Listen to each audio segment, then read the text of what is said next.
Hello and welcome to World Traveler Cooking, where we cover interesting foods and interesting cuisines from around the world. Today we're going to make an Indonesian fried bread called Kue Bantal. This literally means pillow cakes.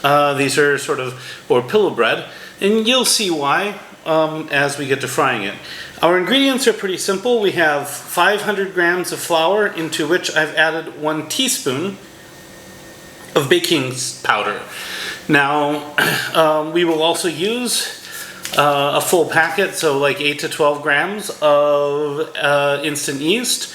And sometimes we see these yeasts and baking powder work together when we want a particularly soft texture. So that's what we're going for today. We will add to this 120 grams of sugar, 270 grams of butter, 270 grams of milk, 70 grams of butter, and a teaspoon of salt. We will sprinkle with sesame seeds, and we will fry in oil. So we're going to get started. We're going to warm up our milk, and we'll whisk our dry ingredients together. So we put the milk on to warm. I'm putting it on a fairly low heat because we want the milk to warm up, but we don't want it to get too hot for the yeast. So we want it to be warm to the touch when we're done, but we don't want it to be hot. While the milk is heating up, we take our baking powder, flour, and yeast and sugar, and we will whisk these up so that we have something nicely.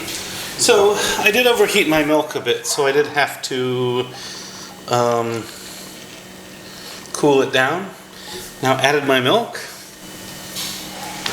So now I'm going to stir it. I use the handle of a fork or a spoon or something usually instead of a dough hook. That seems to work pretty well. And I'm going to go ahead and get this pretty well incorporated. I believe this will probably turn into a relatively wet dough. Yeah, look at that. So once this gets to the point where I can knead it reasonably smooth, then I will start working my butter and salt in. Once we have this pretty smooth dough, I'm just going to cover it, and we will let it sit for 10 or 20 minutes just to rest, and then we'll be back to roll it out. So now I'm going to roll this out to 1/2 centimeter or 1/4 inch thick, and then my recommendation generally would be to cover the dough with like a yeah, it's getting close, with a dish towel or something. As always, once I can feel heat coming off of this, I'm just going to put a small test ball in, and we'll wait until this is frying nicely. So this is rising nicely. It is pretty close to doubled in height, so I am going to brush it with milk and then sprinkle and lightly pat in sesame.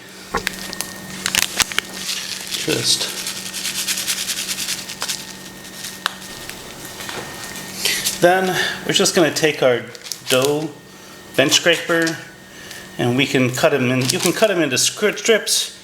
You can cut them into rectangles, however you like it. We're going to do rectangles. Obviously you want them to be of a shape and size that you can easily work with during the frying process. And I also like to have just a couple of little tiny pieces for like testing the frying temperature. So here we are. Next we'll heat up our oil and fry these.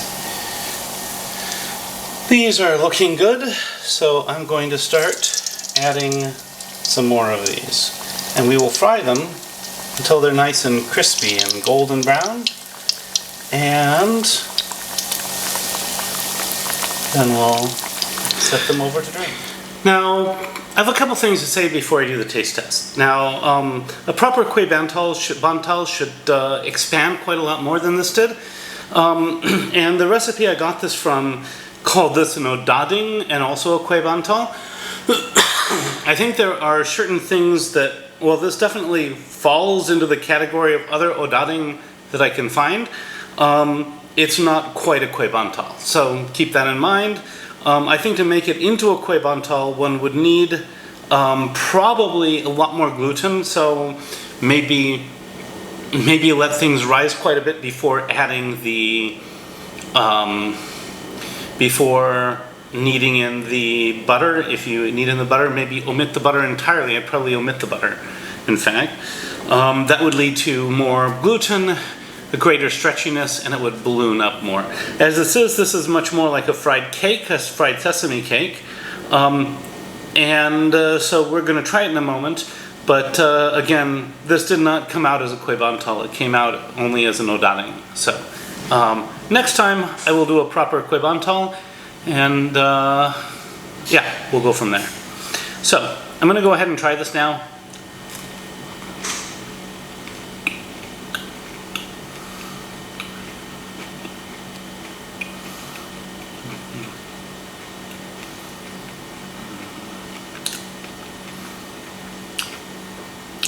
The flavor is quite nice.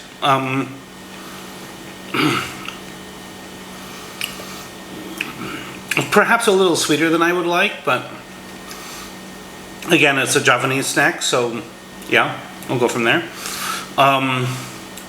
The sesame flavor is nice and strong. The texture is nice. On the whole, I would say this is nice, and it is a Javanese Odading. The inside looks exactly like what I've seen for some Odading. Other Odading puffs up like a Kue Bantal. So that's that. If you find this content interesting, you'd like to see more of it, please like, share, and subscribe. If you have anything else to say about this video, I'd love to hear from you at any point. Recipes in the description. Bon appetit, and see you next week.